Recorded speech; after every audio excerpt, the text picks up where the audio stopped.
Bonsoir à tous, bonsoir à toutes, bienvenue dans NCI Sport, ravi de vous retrouver. Ce soir encore, nous allons passer en revue l'essentiel de l'actualité sportive de la semaine avec la suite de l'affaire Ebimpe.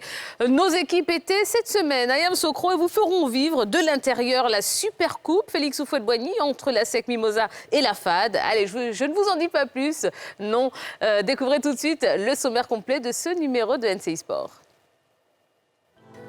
Ce lundi, dans NCI Sport, la Confédération africaine de football aurait fait des recommandations au comité d'organisation de la CAN 2023 relativement aux infrastructures sportives. Les grandes lignes, dans un instant. NCI Sport vous emmène visiter le stade Charles Konambani. C'est dans Inside. La SEC Mimosa remporte son premier titre de la saison. Retour sur la Super Coupe Félix Houphouët-Boigny. À quelques jours du début de la Ligue 1 ivoirienne, les clubs se renforcent, on fait le point. Sa saison, sa carrière, ses projets, le champion de taekwondo Cheick Cissé se confie dans l'entretien. Voilà, gros programme en perspective. On a 1 heure à passer ensemble avec nos consultants de la soirée. Bonsoir Patrick Guité. Bonsoir Tia. Comment allez-vous? Très bien. Ça a été la semaine? Ah oui. Ouais. Sportive, toujours. Grosse semaine sportive, et bien évidemment. Le sport ne s'arrête jamais de toute façon. Bonsoir Babou Eric. Bonsoir Tia. Quelle élégance. Merci, c'est gentil. Eh non, mais là, vous faites fort là, depuis le début de cette deuxième saison de NCI Faut être à la Sport. hauteur des NCI. Eh bien voilà, absolument. Allez, on va commencer tout de suite avec le premier sujet de la soirée. Après les intempéries qui ont empêché le déroulement normal du match amical entre la Côte d'Ivoire et le Mali et les critiques qui ont suivi, la CAF aurait réagi via un courrier dont nous avons reçu copie. Alex Payne et Moon nous expliquent ce qu'il en est.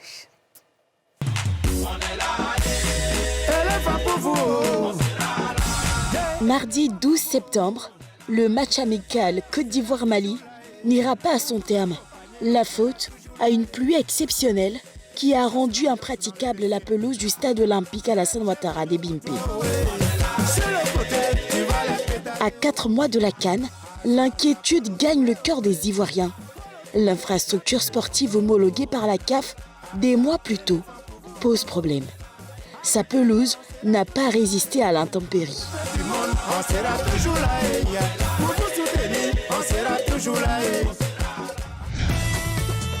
En milieu de semaine, dans un courrier qui lui a attribué, la Confédération africaine de football aurait pris position. Dans ce courrier, on lit que le problème de la pelouse provient des algues qui contraignent l'eau à rester à la surface, ne pouvant pas s'infiltrer dans la zone des racines et dans le gravier, ce qui rend le terrain injouable. L'on apprend également que la non-utilisation de bons engrais sportifs, comme recommandé par les experts, a aussi affecté la qualité de la pelouse. Le courrier précise que les investigations menées le 13 septembre dernier ont révélé une bonne fonctionnalité du drainage lorsque la couche d'algues était éliminée. En termes de recommandations immédiates, il est recommandé un apport d'engrais granulaires pour accélérer la récupération du gazon, ainsi que le ratissage et la tonte rotative du terrain à une fréquence régulière. L'on conseille que les contrats de maintenance soient mis en place pour garantir que les contracteurs soient en mesure d'effectuer tous les travaux nécessaires.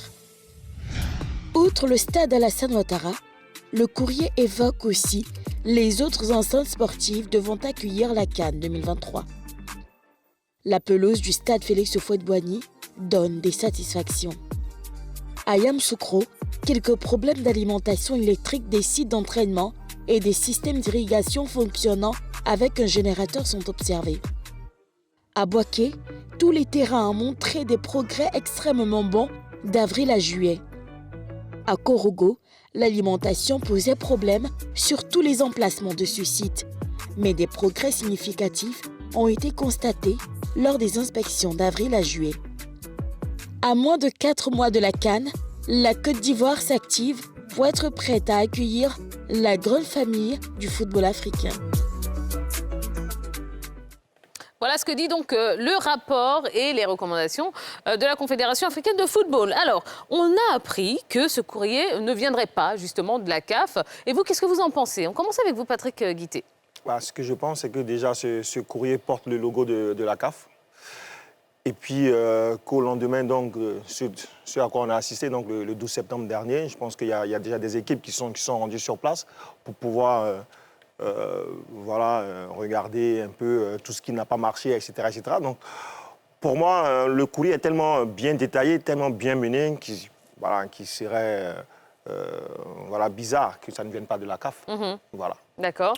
Je pense qu'il y a vraiment une très forte probabilité que ce courrier vienne effectivement de la CAF. Il a dit qu'il y a le logo, mais en plus, le courrier est l'un des courriers, en tout cas, que j'ai vu depuis longtemps, qui est tellement précis, tellement détaillé. Tu parles de tous les stades, tu rentres dans les détails, tu détermines exactement le problème qui a eu lieu à Mbempe et tu donnes aussi des solutions. Ce courrier est tellement précis que je pense qu'il y a à 99%, pour moi, il émane de la CAF. D'accord. Bon, alors finalement, la question que tout le monde se pose, est-ce que la CAF s'est trompée en homologuant le stade des Bimpe? Non, je ne pense pas que la CAF se soit trompée. Le problème, il est connu. C'est vrai que c'est le problème à 2 œufs, donc algues, engrais, entretien. Donc, vous pouvez homologuer un stade aujourd'hui, mais s'il n'est pas entretenu, il peut se dégrader. S'il est foulé, il peut avoir donc des infections donc de la pelouse, tout simplement. Donc, on a parlé d'algues, de présence d'algues. C'est parce qu'il n'y avait pas eu assez d'entretien.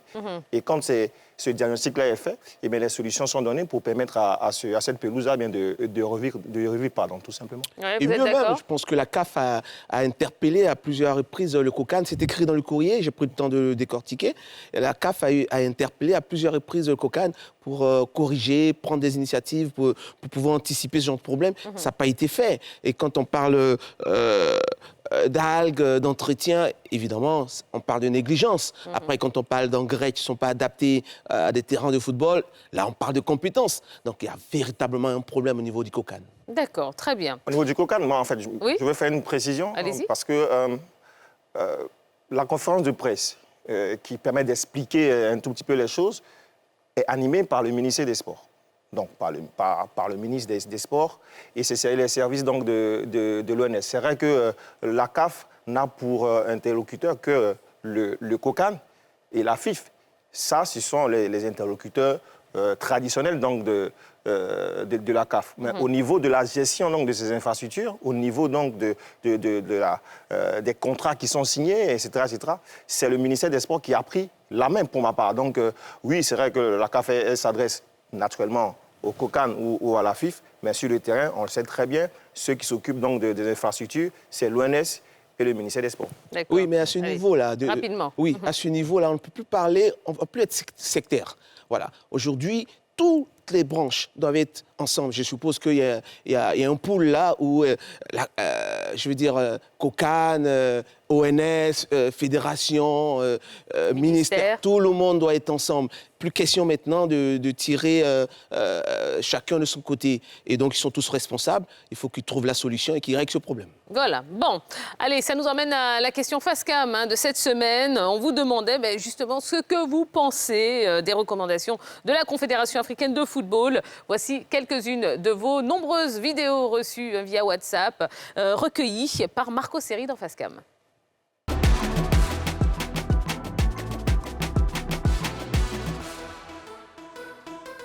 La CAF veut se dédouaner de l'affaire Ebimpe. La CAF a sa part de responsabilité. Et si la CAF est crédible, il faut qu'elle joue franc jeu. Vous ne pouvez pas venir homologuer des terrains et après venir dire qu'on avait interpellé, on n'a pas interpellé. Sur la base de quoi elle homologuait les stades? Le rapport de la CAF éclabousse la négligence du ministère des Sports à travers l'Office national des sports. On ne peut pas mettre une somme colossale et négliger cet ouvrage. C'est pas digne de la Côte d'Ivoire. Je partage cette affirmation dans la mesure où le terrain est mal entretenu. Car pour un bon terrain de football, lorsqu'il pleut fortement, arrivé à un stade, les flaques d'eau doivent être évacuées soit par des tuyaux, mais si les flaques d'eau sont toujours sur le terrain, cela est dû à un mauvais travail des personnes qui ont travaillé sur la pelouse. Vu la note de la CAF, je pense qu'elle est la bienvenue. Ça nous amène à travailler davantage. Nous avons besoin de cette canne. On ne veut pas que nous l'arrachions. Ce n'est pas seulement que la pelouse, même les infrastructures, même le stade coule.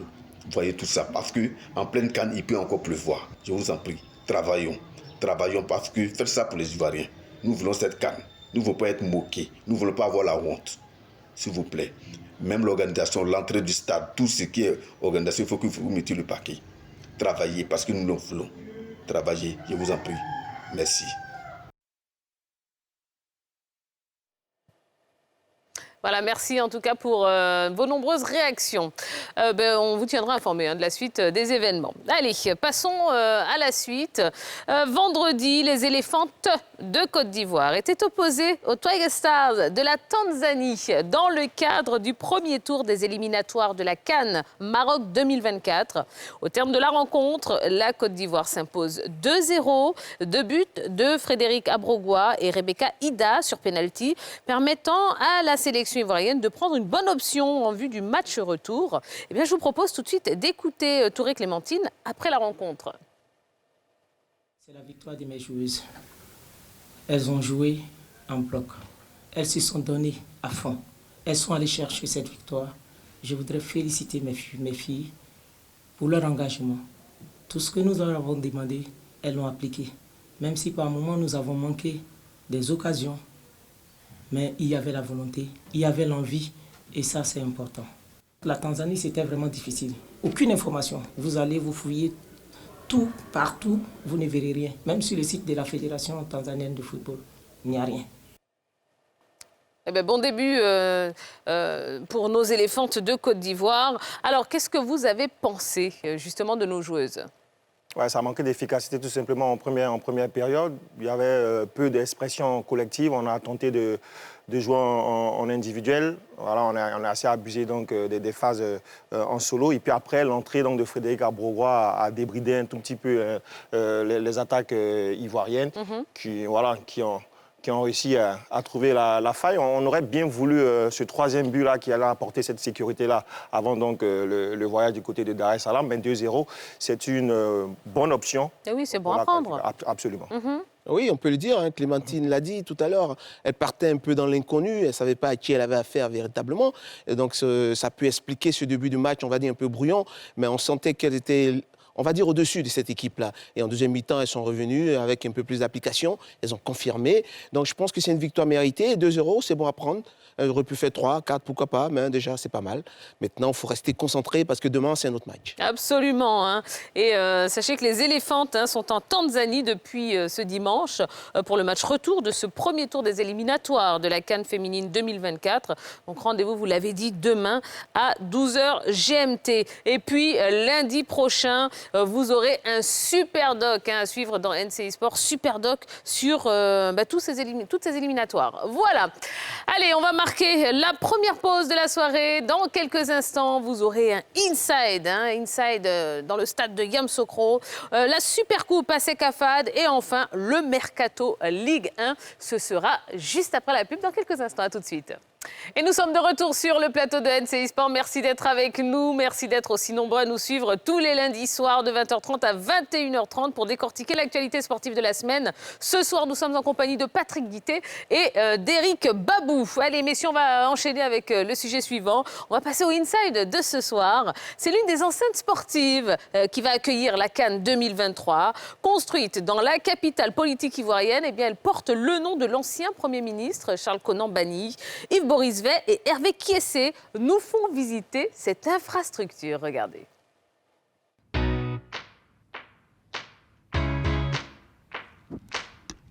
Nous sommes au stade Charles Konan Banny de Yamoussoukro. C'est l'un des 6 stades qui va accueillir les matchs de la Coupe d'Afrique des Nations 2023 en Côte d'Ivoire.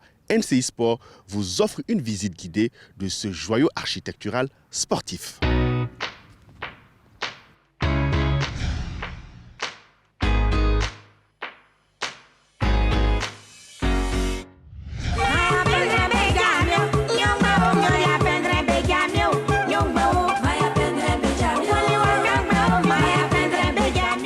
Bonjour NCI Sport, vous êtes au stade Charles Konan Banny de Yamoussoukro.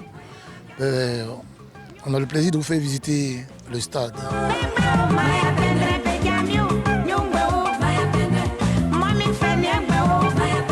Pour avoir accès à l'enceinte du stade, nous avons 7 principales entrées.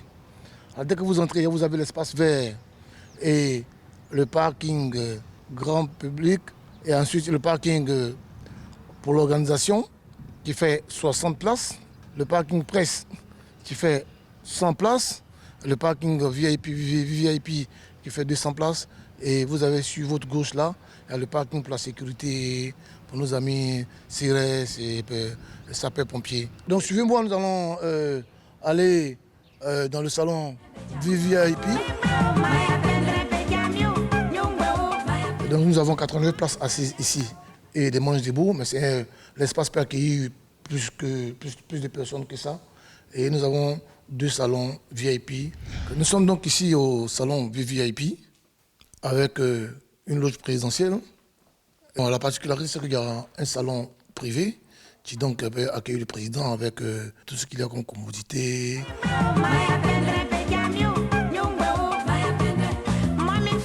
Là, vous avez la tribune pour les VIP Sud. Et ça fait 253 places. C'est pareil aussi pour le VIP Nord qui fait 253 places. Donc vous avez au total près de 500 places pour le VIP. Sur l'aile gauche, là-bas, il y a la tribune Nord qui fait 3721 places. Et là, en face, la tribune Est, où il y a les sièges en mosaïque orange, blanc, vert. Là-bas, ça fait 4465 places. Et bien entendu, on a la tribune Sud qui fait 3721 places.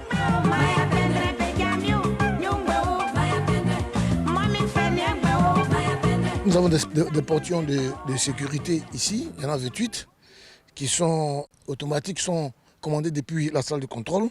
Et donc, en cas d'un éventuel problème, donc ça permet l'évacuation rapide des spectateurs. Au deuxième niveau, oui, on a la tribune presse qui fait 512 places. Nous avons une piste d'athlétisme de 8 couloirs et bien entendu, il y a la pelouse qui est là, qui est un gazon naturel avec 2 variétés. La spécificité du stade Yamoussoukro, c'est qu'on a accueilli déjà près de 31 matchs et donc et avec une utilisation accrue pendant le championnat régional UFOADAM. Et donc la pelouse a tenu. Il y a un système de drainage qui est en dessous, donc qui permet de l'infiltration de l'eau. S'il pleut, même pendant le match peut se poursuivre.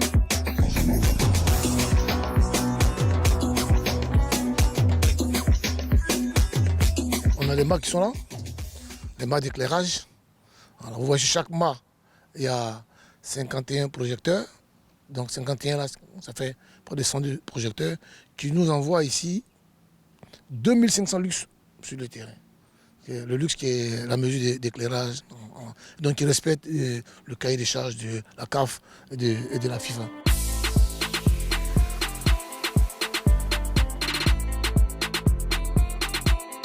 Vous voyez la porte qui est là-bas. Donc le cadre dépose les joueurs qui donc empruntent ce couloir-là. Ils viennent ici. Le vestiaire A. Un bloc de vestiaire comprend 7 les vestiaires qui sont là. Il y a un bloc de toilettes. Il y a une salle de massage.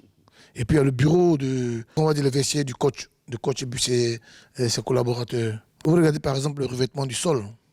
Au départ, c'était des carreaux. Des carreaux, on va dire des carreaux antidérapants. Et donc la CAF avait estimé que ce n'était pas des carreaux anti-glissants. Donc le revêtement a été refait.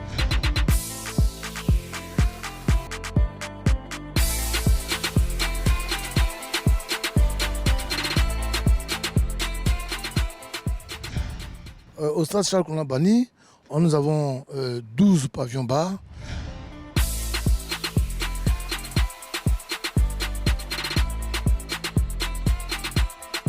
Nous sommes à la fin de la visite guidée ici au stade Charles Konan Banny de Yamoussoukro.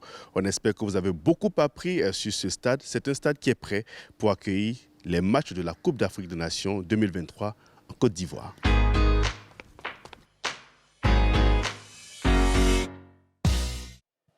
Des très belles images de la part de nos équipes qui étaient à Yamoussoukro. Alors, messieurs, qu'est-ce que vous pensez de ce que vous avez vu ? C'est très beau. De toute façon, on a déjà pratiqué ce stade. On savait déjà qu'il était pratiquement prêt. La ce que je vois, il y a eu l'amélioration au niveau donc, de parking. En tout cas, l'aspect extérieur est abouti pour ma part. Après, le terrain il a été testé à plusieurs reprises. On a dit plus de 30 matchs ont été joués. La pluie a testé également cette pelouse. Donc, le système de drainage, il est impeccable. Donc, voilà, Charles Konan Banny est prêt à accueillir donc, toutes les compétitions dans la CAN. D'accord. Oui, Eric. C'est dit, et le plus important, c'est la pelouse. Voilà, il faut qu'on prenne l'habitude de se focaliser sur le plus important, et c'est la pelouse. Ouais. Et là, on peut dire que Yamoussoukro, ça a été testé effectivement, et on peut être rassuré. D'accord, très bien. Alors ce dimanche, au stade Charles Konan Banny de Yamoussoukro, la SEC Mimosa s'est adjugée la Super Coupe Félix Houphouët-Boigny aux dépens de l'AFAD. Yves-Boris Vey, Eliane Tapé, Hervé Kiessé et Marco Seri nous retracent le film de cette finale. Pour la première fois de l'histoire du football ivoirien, Yamoussoukro, terre du président Félix Houphouët-Boigny, accueille la Super Coupe de Côte d'Ivoire qui porte son illustre nom. L'affiche à SEC Mimosa AFAD.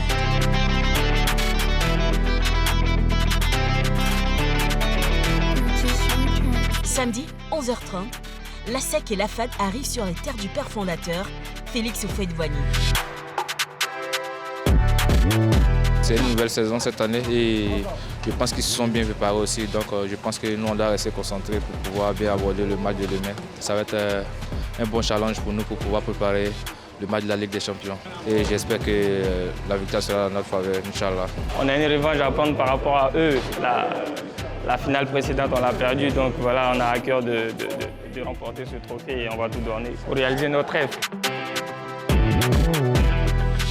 15h30, Afadistes et Mimo retrouvent les terrains d'entraînement au lycée scientifique et au stade annexe de Yamoussoukro. Pendant ce temps, dans la salle du comité d'organisation de la CAN 2023, au stade Charles Konan Banny, se tient la réunion technique de cette finale. Pardon, couleur rose, short, rose, bas rose. Pour la première fois, la Super Coupe Félix Houphouët-Boigny sera officiée par un quatuor féminin. La réunion technique terminée, le corps arbitral passe à sa préparation de veille de match. La séance de préparation consiste à travailler les muscles, à travailler le corps pour être réveillé parce que sans une séance d'entraînement la veille, ça sera vraiment difficile de réveiller le corps le jour J. Dans la soirée, à l'hôtel, l'heure est au bisoutage à la FAD.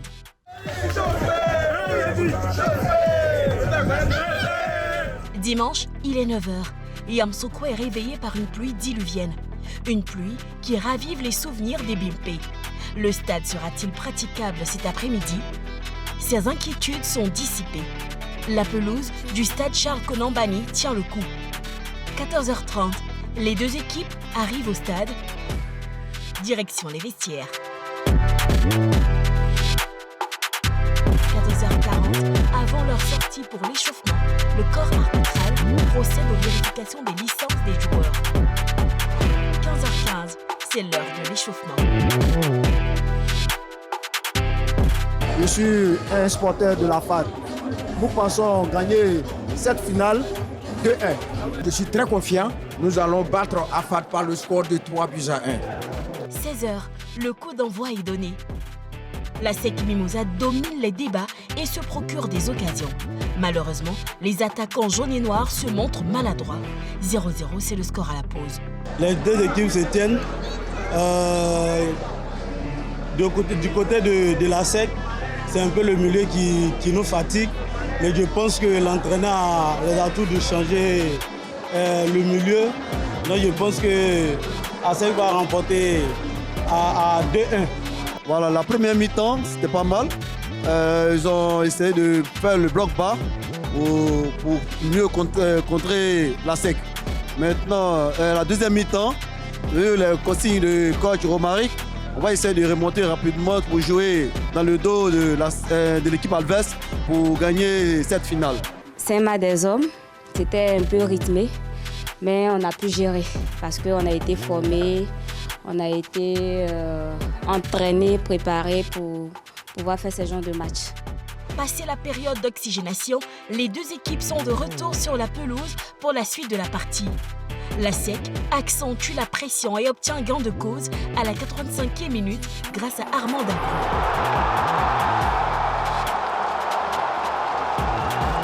C'est terminé. La SEC Mimosa remporte sa 16e Supercoupe devant la satisfaction de ses supporters. Ce soir, je suis fière de cette grande victoire. ASEC n'a jamais tapé poteau, quoi qu'il arrive. Oh, très heureux, ça fait un trophée de plus. On prend l'habitude, mais il ne faut pas se griser. C'est toujours des choses importantes d'aller les chercher. On a fait preuve d'un superbe état d'esprit. Il faut féliciter les joueurs. Alors, c'est un bon match test avant le match retour en Ligue africaine des champions. Oui, c'est ça. C'est un match très intéressant pour se préparer. Deux équipes africaines. Bon, on a peut-être vu une classe d'écart.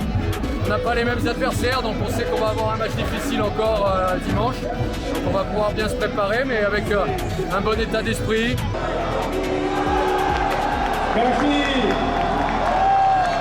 à tous ceux qui ont pris un peu de temps.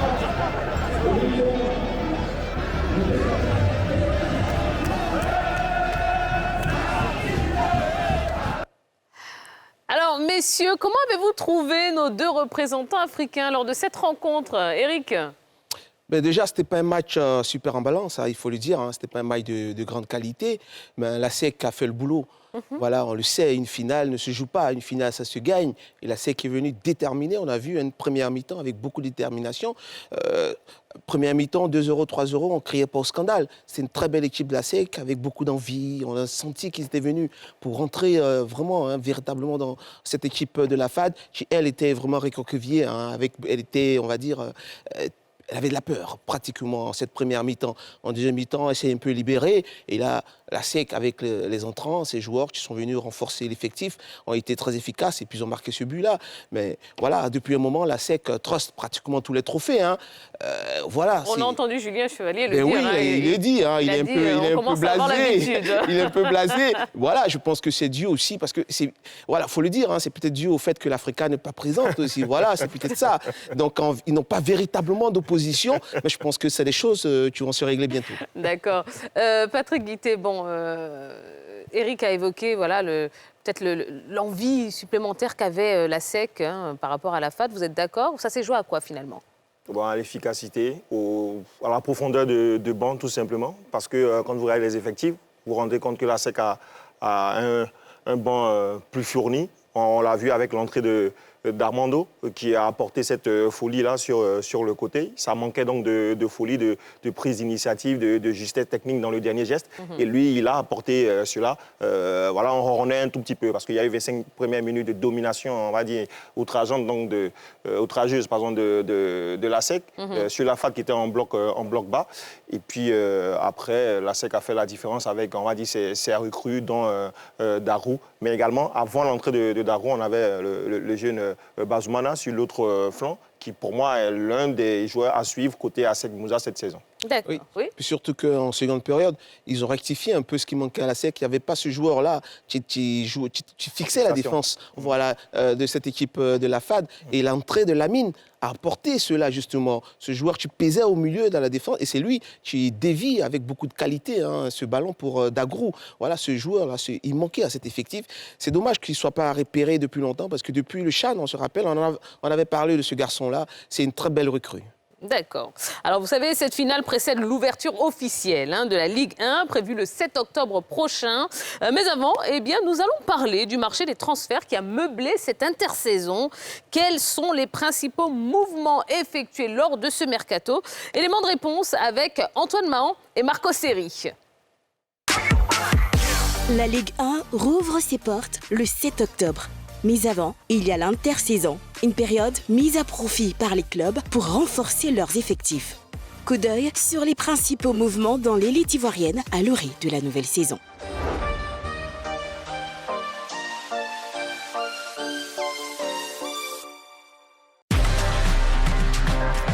champion en titre, l'ASEC Mimosa s'est montrée très active sur le marché des transferts. Après les départs de plusieurs cadres, notamment Pacom Zouzoua, Yao Atoula, Mohamed Zoungrana, Anissé Oura, Souleymane Koulibaly et Aubin Cramo, les dirigeants jaunes et noirs ont fait le nécessaire pour les suppléer. En défense, le club est allé chercher la capitaine de l'Issa Sondra, Cyril Habib Kofi Andé. Il arrive pour compenser le départ de Yao Atoula en Tanzanie. Mais c'est en attaque que les Mimosas ont fait les bonnes affaires. 4e buteur de la Ligue 1 avec 9 réalisations, Lamine Mohamed Koné arrive à Solbeni en provenance de Bouaké FC. L'expérimenté ailier Junior Avoleb, 10 buts, a quitté le S Bafing, relégué en Ligue 2 pour rejoindre le champion en titre.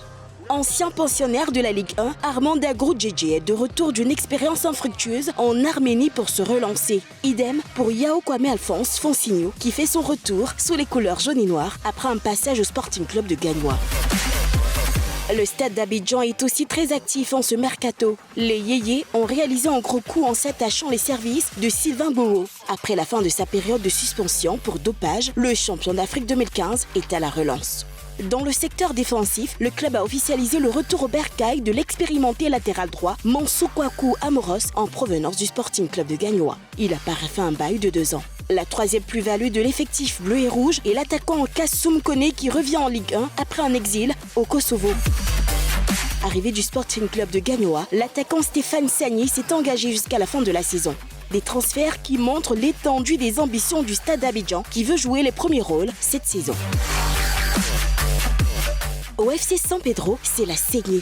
De nombreux joueurs ont pris la destination de la Tunisie. C'est le cas de l'attaquant Gauthier Béranger Dibi. Le meilleur buteur de la Ligue 1 s'est posé au CF Sfaxien en Tunisie. Pour le remplacer, les Pétrussiens ont bouclé l'arrivée de l'attaquant Stéphane Guibedi, passé par la FAD, l'ASEC Mimosa et Yamoussoukro FC en Ligue 2 la saison dernière.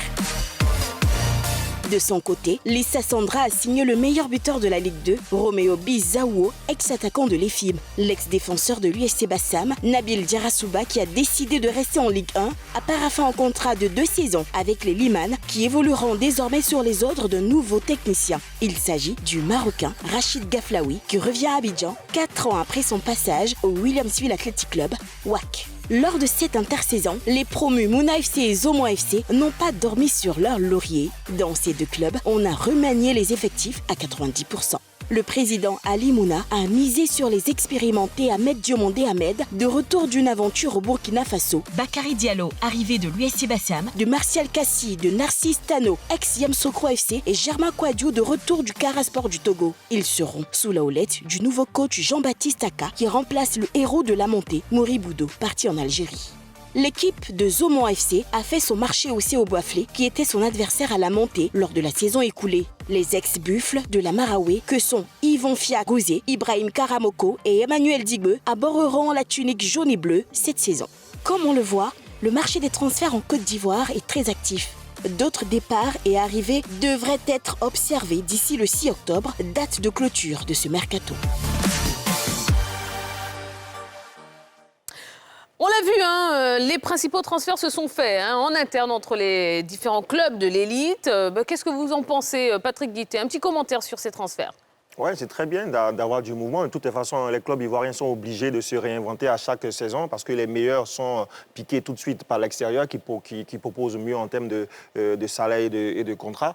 Donc moi, je vais souligner bien le mouvement au niveau donc, du stade d'Abidjan, ancien club donc, de Babou Eric, qui fait appel donc, à l'expérience, une très bonne expérience avec Sylvain Boho qui est revanchard, donc qui va certainement tout donner en début de saison pour essayer d'aller chercher une place, pourquoi pas, dans le trio des gardien des éléphants de Côte d'Ivoire pour la CAN 2023. Et puis Mansour Kwaku Amoro, qui est peut-être un grand espoir du football ivoirien, grande expérience. Il a été capitaine à tous les niveaux, au niveau donc, des sélections de jeunes, qui s'est exporté un tout petit peu en Égypte avant de revenir jouer avec le Sporting Club de Gagnoa. Donc il va apporter également son expérience à cette équipe du stade qui a envie tout simplement de revenir au devant de la scène longtemps après les années 1960.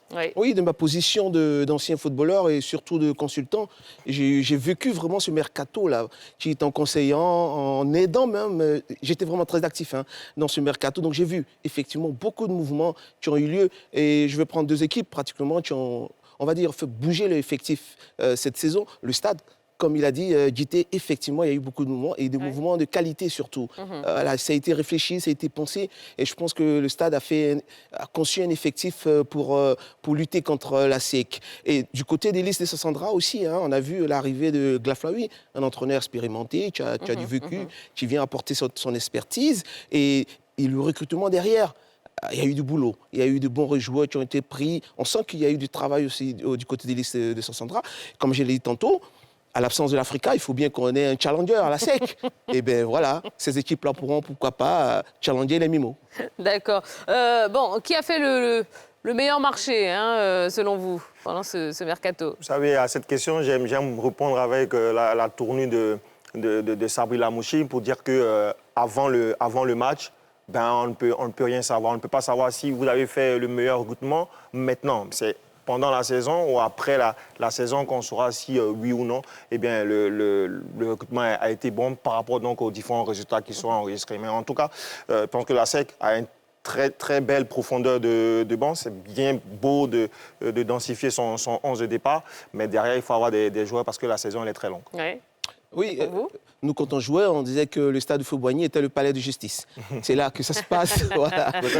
Maintenant, c'est au Champrou, au Parc des Sports. Maintenant, c'est au Champrou, au Parc des Sports. Donc, c'est pour dire que c'est sur la pelouse qu'on dira si on va dire les transferts ont été bons, si les recrutements ont été bons. Et c'est bientôt, c'est le 7, ça démarre, on jugera. Mais Éric Babou, bon, on vous a sur le plateau, donc c'est très bien. On parle de transfert. Moi, j'aimerais que vous nous racontiez rapidement votre transfert du stade à l'Africa. Comment ça s'est fait? Ah bah oui, allez, en 30 secondes comme ça. En 30 secondes, c'était sur le plan émotionnel difficile. Parce que j'étais très attaché au stade d'Abidjan, j'ai grandi pratiquement là-bas. Et puis mon club de cœur, c'était l'Africa. Donc j'étais heureux déjà d'être contacté par l'illustre dirigeant Zinsou. Donc il y a eu quelques difficultés pour partir du stade à l'Africa. Je pense pas qu'on vous demande d'expliquer les couloirs. Allez, le montant du transfert.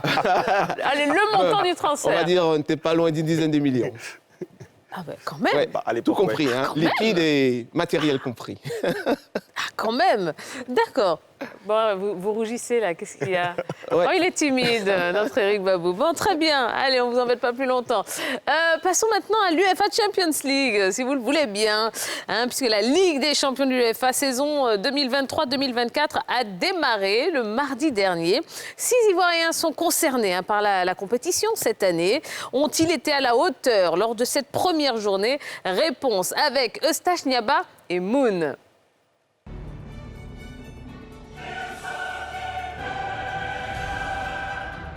La saison 2023-2024 de la Ligue des champions de l'UEFA a démarré le mardi dernier. 78 équipes de 53 associations membres de l'instance européenne sont concernées par la conquête de la dame aux grandes oreilles. C'est la compétition qui fait rêver les joueurs de tous les continents. 6 footballeurs ivoiriens ont la chance de la disputer cette saison. Datro Fofana avec l'Union Berlin, Sébastien Haller avec le Borussia, Wilfried Zaha avec Galatasaray, Jean-Philippe Crasso avec l'Étoile Rouge de Belgrade, Amad Diallo avec Manchester United et Karim Konaté avec le RB Salzbourg. Comment se sont-ils comportés en cette première journée?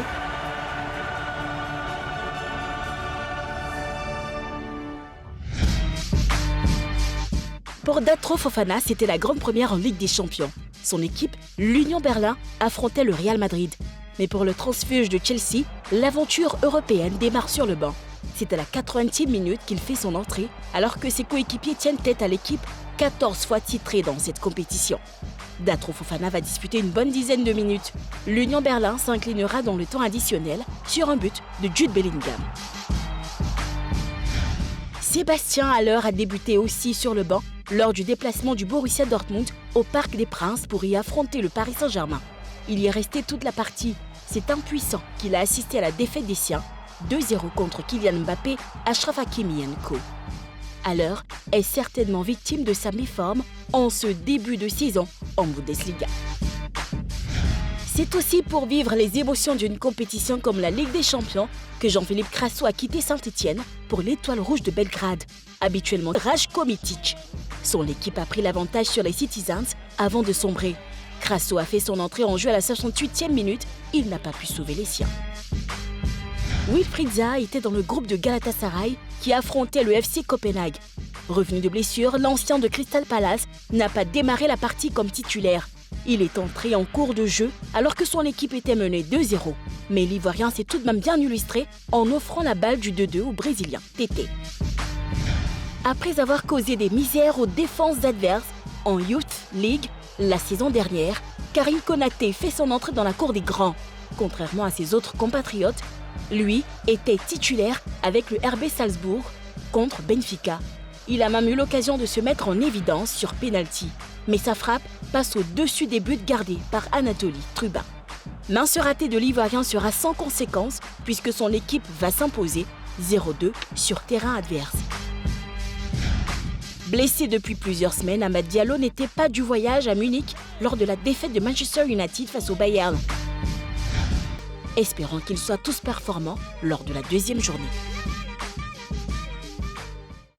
Et comme tous les lundis, on revient sur les performances de tous les pros ivoiriens, toutes disciplines confondues à travers le monde, grâce à Alex Payne et Marco Seri. C'est cela ? Le taux. Le premier, c'est Odilon Kosunu, qui, pour moi, excelle avec Bayer Leverkusen, titulaire en 5 journées de championnat. Voilà, il apporte donc ce qu'il sait faire, tout simplement, à ce club-là, qui, pour moi, a un meilleur début de saison que prévu. Le deuxième, c'est Jérémy Boga. On vient de l'avoir montré de vaincre après donc, sa victoire face au PSG. D'accord. Et le troisième top, on vient de l'avoir également, c'est Lazare Amani, 2 passes décisives, ça fait 3 en ce début de saison. Il se rapproche donc de son record, tout simplement dans ce championnat. C'était 4 la saison dernière en 36 matchs. Là, il en a déjà 3 donc en 7 matchs. Donc, il est tout proche donc, de se rapprocher, en tout cas de battre son record personnel. D'accord. Allez, vos tops également. Oui, en me projetant sur la CAN, je vais commencer par nos probables joueurs. Donc Boga, évidemment, sa percussion, sa rapidité, sa conclusion, il n'y a rien à dire, c'est du top. Et puis Zaha, évidemment, ça passe, voilà, il revient et ça fait plaisir de retrouver notre Zaha national. Et puis Kessié, très efficace, buteur, il perd main, il a montré de l'activité dans ce match-là, il était bien, on l'a senti. Et puis Doumbia, notre défenseur, la belle découverte de Gassé, qui est encore buteur.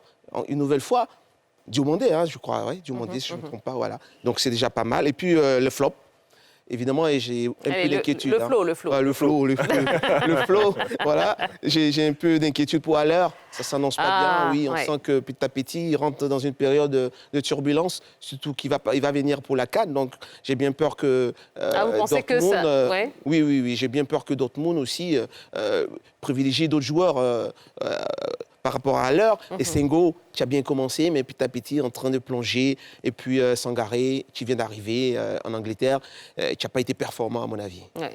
Est-ce que Sébastien Haller fait partie de vos flops également de la semaine ? Absolument. C'est le premier flop de ma liste parce que depuis le 12 août dernier, donc, il n'a plus inscrit de but. C'est la grosse disette pour lui qui, même lors de la première journée de la Ligue des Champions, était sur le banc. Il a joué 0 minutes. Là, il est rentré en jeu, il n'a pas pu marquer. C'est inquiétant pour nous ? C'est inquiétant pour lui. Il est en perte de vitesse, en manque de confiance. Il est en manque de temps de jeu. Eric dit qu'il va venir pour la CAN. Est-ce que s'il ne joue pas, est-ce qu'il pourra être appelé? Surtout que Gassé a mis la pression sur ces joueurs-là pour dire si vous n'avez pas de temps de jeu, ça sera compliqué d'être là. Mais bon, on espère qu'il aura ce temps de jeu-là, qu'il va retrouver des couleurs pour permettre à Dortmund et aux éléphants de Côte d'Ivoire de briller devant. Et puis on a Wilfried Sengo, on a vu. C'est vrai qu'il est important dans le dispositif de Monaco, mais là, il a perdu un duel qui a amené le but, qui cause la défaite de son équipe, un peu donc de déconcentration dans les dernières minutes. Il faut rester concentré, même si on est heureux pour Boga, on est un tout petit peu malheureux pour Phil Sengo. Et puis Maxwell Cornet, qui depuis le début de la saison en Première Ligue, c'est une seule minute de jeu avec West Ham. Il n'a pas la confiance de David Moyes. Voilà, il paye peut-être sa polyvalence, parce que où il est attaquant gauche, où il est défenseur gauche, il va falloir se trouver une place pour pouvoir trouver du temps de jeu et frapper à la porte de l'équipe nationale, parce que ça sera terrible, la concurrence. D'accord, très bien. Bon, en tout cas, on espère que la semaine prochaine sera meilleure, en tout cas pour nos flops de cette semaine. Allez, on va marquer une nouvelle pause. Dans quelques instants, il y aura l'entretien avec Cissé Cheikh Salah et puis NCI Sport News. Alors, restez avec nous, on revient dans quelques instants. C'est la dernière partie de ce numéro de NCI Sport et on y va en cours, oui, avec le sujet suivant. De passage à Abidjan, après une saison parée d'or et de distinction, le taekwondoïne ivoirien Cissé Cheikh Salah fait le point au micro d'Yves Boris Vert, Hervé Kessé Armeliao à la caméra, Marco Seri au montage, regardez.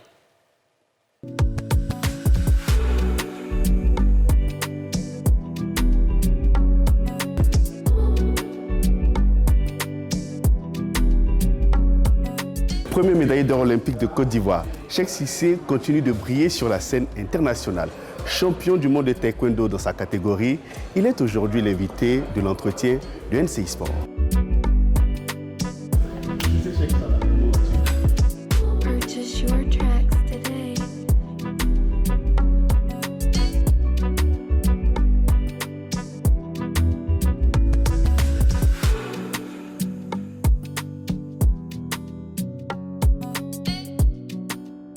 Alors, mais c'est un plaisir de te retrouver, de te revoir. Comment vas-tu, Cissé? Ça va très bien. Médaillé d'or aux Jeux Olympiques, champion du monde, plusieurs fois vainqueur des Open. Peut-on dire qu'aujourd'hui, Cissé Cheikh Salah a tout accompli dans sa carrière? Une seconde et un point. Est-ce que c'est possible? Ah, c'est possible! Il l'a fait! À la dernière seconde! Oui, sportivement, oui, j'ai tout accompli. J'ai gagné toutes les compétitions qui existent au taekwondo. Mais humainement et aussi socialement, c'est pas terminé parce que au niveau, le niveau que j'ai atteint, il suffit plus de gagner des compétitions, mais il suffit de motiver cette jeunesse-là, de faire rêver la jeunesse africaine, la jeunesse ivoirienne, afin qu'eux aussi puissent réaliser leurs rêves. Comment jugez-vous votre saison? Parfaite. Que des médailles d'or. Et je suis vraiment fier de moi. Je suis vraiment fier aussi de mon entraîneur qui a eu confiance en moi, qui, malgré les moments difficiles, qui m'a boosté, ma fédération et voilà, toute la population ivoirienne, africaine, tous les gens qui me soutiennent. Je suis vraiment très content de cette saison-là. Lors de son cinquantenaire, la Fédération mondiale de taekwondo vous a honoré. J'ai rêvé depuis tout petit de faire de grandes choses. Et à force de travail, de persévérance, et beaucoup de prières aussi. Je pense que je suis en train de réaliser mes plus grands rêves et je suis très fier de ce parcours-là. La Côte d'Ivoire vous a également honoré. Vous avez reçu le prix national d'excellence du meilleur athlète 2023. J'aimerais remercier en premier lieu le président de la République pour son leadership impeccable. Et c'est très important en tant qu'athlète de réaliser des choses dans notre travail et que ça soit reconnu au plus haut niveau. Alors le 17 juillet 2023, vous avez fait votre entrée en tant que membre du Conseil mondial de taekwondo en qualité de co-vice-président du comité des athlètes. Quel est votre sentiment sur cette nomination et en quoi consiste réellement votre rôle dans ce conseil?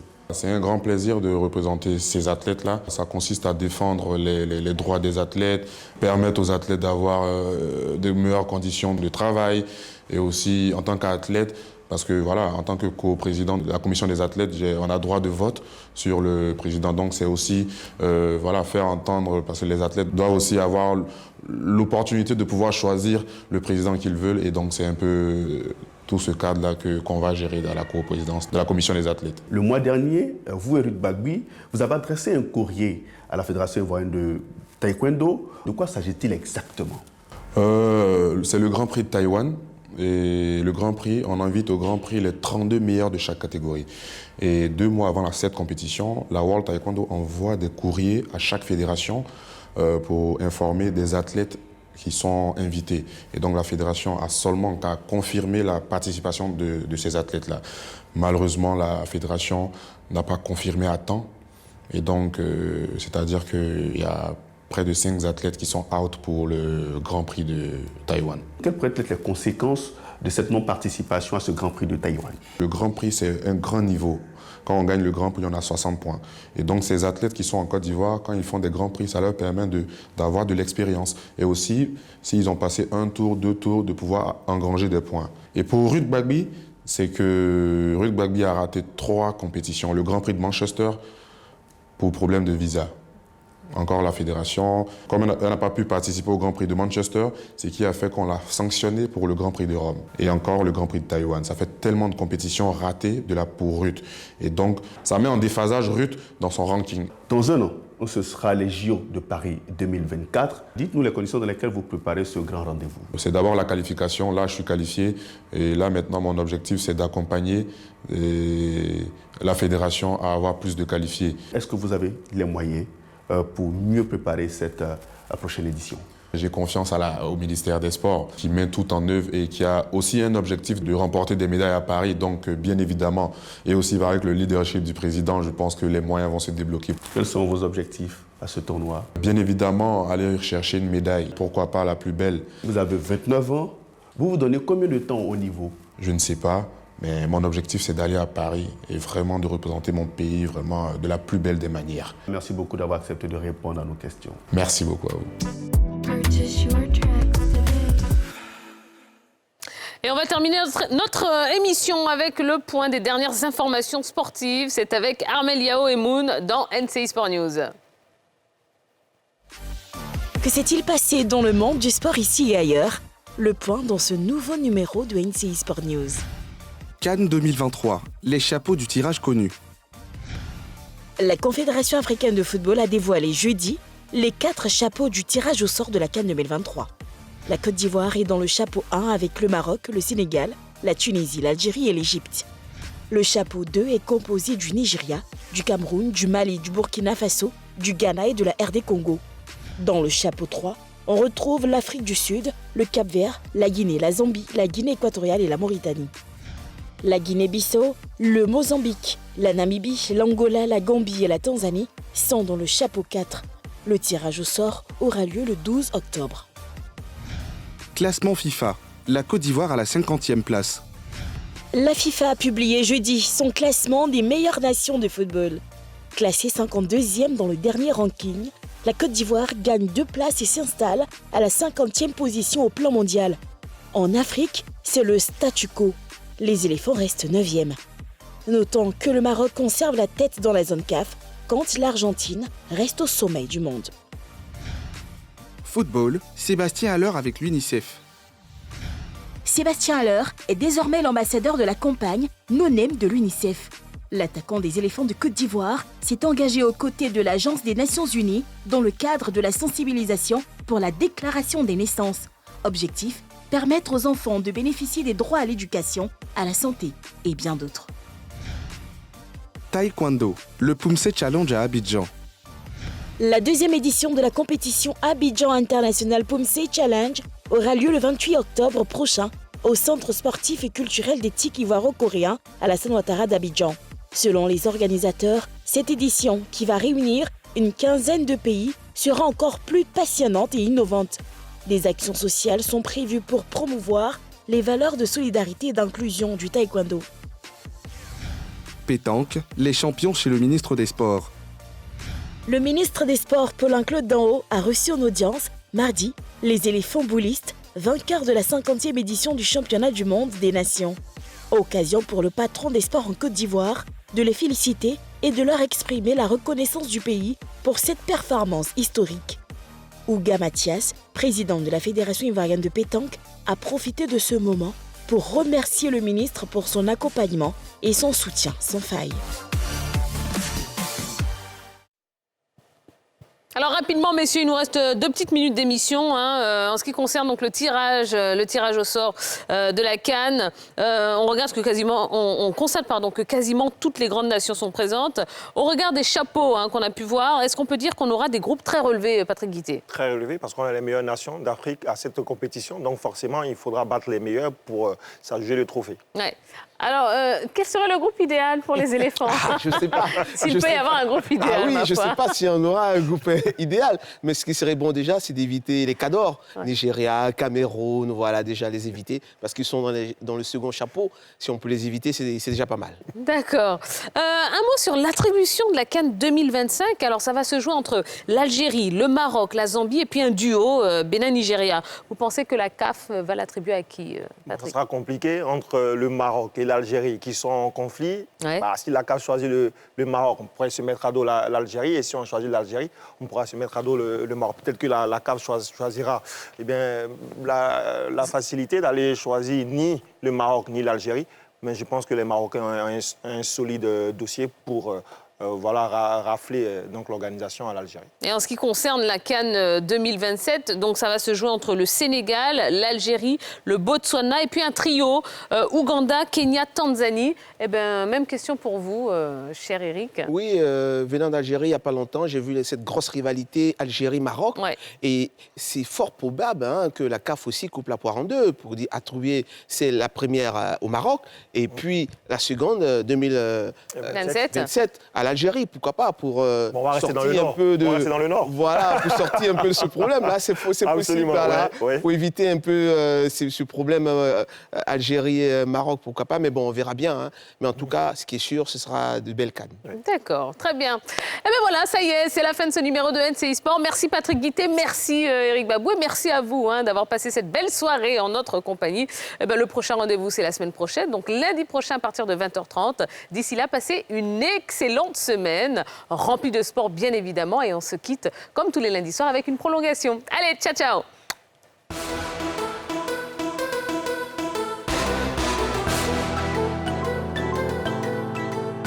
Je pense que je serai le palais des sports de Treichville. Pourquoi? Parce que c'est là que j'ai fait ma première compétition internationale. C'était la Coupe du Monde par équipe où la Côte d'Ivoire était vice-championne du monde. Et je faisais partie de meilleurs combattants et c'est de là que tout est parti. Et voilà. J'avais dit le pandé, c'est ce qui me donne les 4 points pour gagner les Jeux Olympiques de Rio et Rio 2016. Et donc c'est une technique aussi additionnelle qui donne 2 points supplémentaires. Donc voilà. Je dirais la ceinture rouge. Parce que la ceinture rouge, c'est la consécration. Ça veut dire que tu es presque maître, tu es presque prêt à être un patron. Donc la ceinture rouge. Je dirais le lion. Le roi de la forêt. Je suis sportif, j'aime dominer, j'aime être le meilleur. Donc voilà, le lion. Ouais. Vu que je viens aussi du nord, de l'ouest, ma mère elle est Yakuba, donc je dirais la sauce gombo parce que je viens de l'ouest. Gombo, ouais, huile rouge, un truc comme ça. Et la sauce arachide. Merci beaucoup à vous. Ouais.